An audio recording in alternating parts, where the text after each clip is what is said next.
The world was a canvas of melancholic hues, where the horizon seemed to blend seamlessly with the overcast sky. The only sounds that dared to disturb the stillness were the distant caws of crows and the mournful wind, which seemed to carry with it tales of souls long forgotten. My backpack, filled with essentials for my journey, grew heavier with each step, its weight a constant reminder of the long road ahead. As the weight of solitude and exhaustion began to bear down on me, a rusted sedan, its once vibrant paint now faded and chipped, pulled up beside me. Inside were two men, their faces a roadmap of life's hardships. The setting sun cast an orange hue, giving them an almost otherworldly appearance. The promise of a brief respite from my journey made the decision for me. The car's interior was a paradox.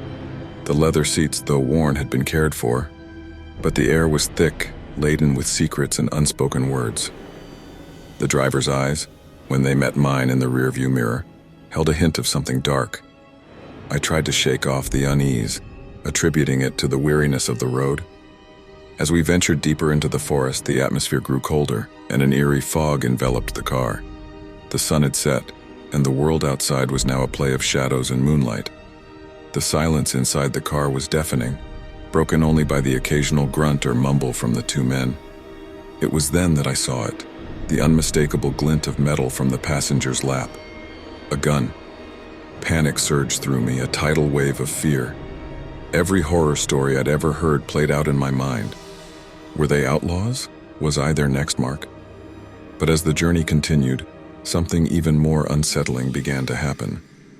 The car's radio, which had been silent, suddenly crackled to life. Whispers too faint to discern filled the car. The men seemed unfazed, but I could feel a cold presence surrounding us. The car suddenly veered off the main road, onto a dirt path that seemed to lead deeper into the forest. The trees seemed to close in, their branches reaching out like skeletal fingers. Every fiber of my being screamed at me to flee, but I was trapped, a prisoner of my own choices and the supernatural forces at play. The path led us to an old, dilapidated house, standing alone amidst the dense woods. Its windows were boarded up, and the paint was peeling off, revealing the rotting wood beneath. The two men got out of the car, their movements synchronized, as if controlled by some unseen force. The house seemed to beckon me, its dark windows like hollow eyes, watching, waiting. With trepidation, I followed the men into the house. The door creaked open to reveal an interior that seemed untouched by time. Dust-covered furniture, faded wallpapers, and old portraits adorned the walls. The air was thick with a musty smell, and an oppressive silence enveloped the place. As I ventured further, I could hear faint whispers echoing through the hallways.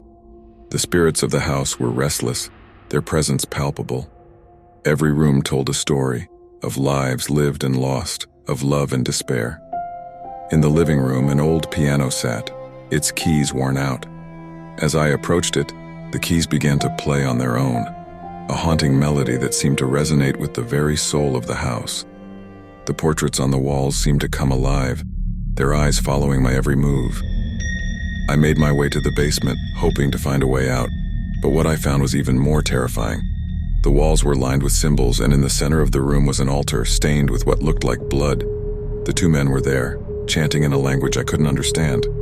Suddenly, the room was filled with a blinding light, and the spirits of the house materialized, their faces twisted in pain and anger. They surrounded the two men, their cries of anguish deafening. I took this opportunity to make my escape, running out of the house and sprinting towards the forest. Low-hanging branches and overgrown bushes lacerated any exposed skin as my heart raced, not knowing my location. I continued further and further away. The sun was rising, its rays breaking through the trees, casting away the darkness and the horrors of the night. When I made my way back to the main road, my body and mind were utterly exhausted.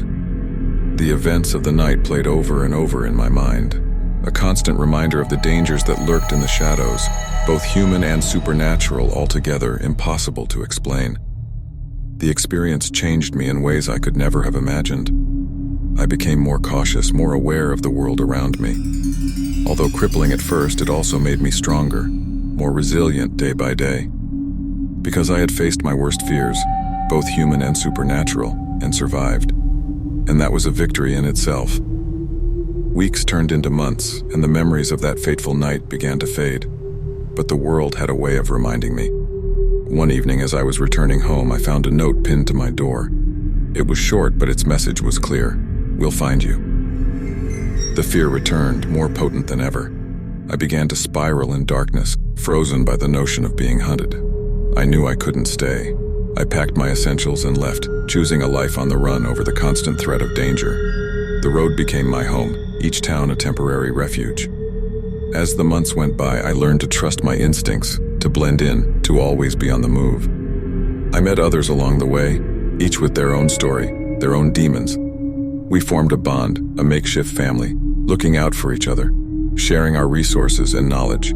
Together we felt safe and at peace, which is ever so temporary. But the past has a way of catching up. One by one, my newfound friends disappeared, leaving behind only memories and unanswered questions. I knew it was only a matter of time before they found me. One night, as I was setting up camp in a secluded forest, I heard a familiar sound, the distant caw of crows. I looked up and saw them circling above, their dark silhouettes against the moonlit sky.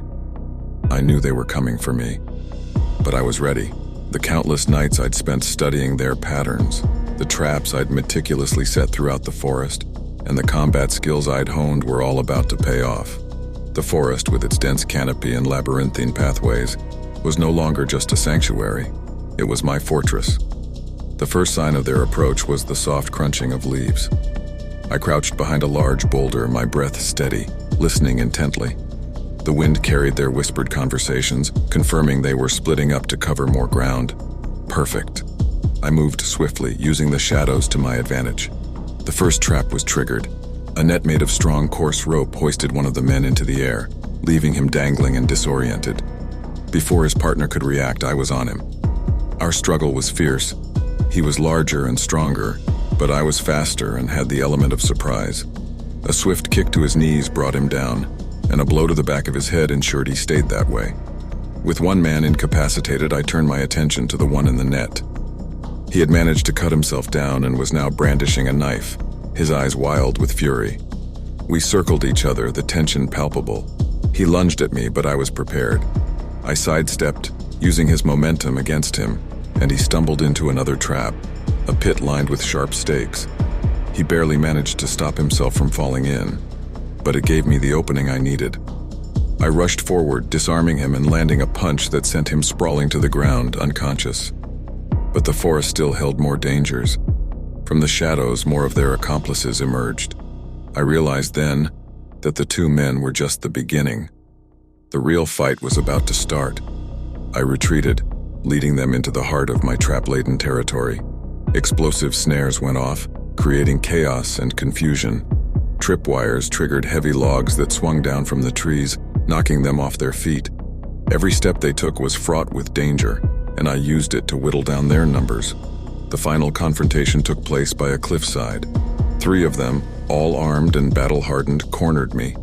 The moonlight glinted off their weapons as we engaged in a fierce melee.